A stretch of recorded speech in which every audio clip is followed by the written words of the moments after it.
Chennai Silk Saree Sale. Latest collections at unbelievable prices. Up to 50% offer or branded gifts. Srinagar, Velachery, Cropate and Thiruvallur.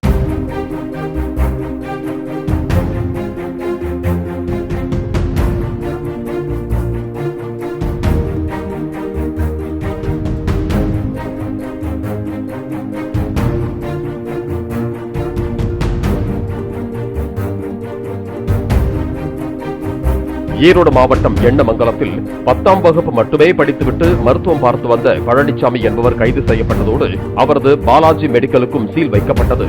சுகாதார பணிகள் இணை இயக்குநர் ரமணி நடத்திய விசாரணையில் medical வைப்பதற்கு தேவையான எவ்வித படிப்பும் அவர் படிக்கவில்லை என்பது தெரியவந்தது. மேலும் எண்ணமங்கலம் அரசு ஆரம்ப சுகாதார நிலைய மருத்துவர் சரவண பிரபுவின் பெயர் பலகையை அவர் பயன்படுத்தி வந்தது குறித்தும் விசாரணை நடத்தப்பட்டு வருகிறது. Chennai Silk Saree Sale. Latest collections at unbelievable prices. Up to 50% offer or branded gifts. Srinagar, Velachery, Cropate and Thiruvallur. Play store மற்றும் ஆப் ஸ்டோரில் இருந்து பாலிமர் செயலியை QR கோடு மூலம் பதிவிறக்கம் செய்யுங்கள். செய்திகளை உடனுக்குடன் பெறுங்கள்.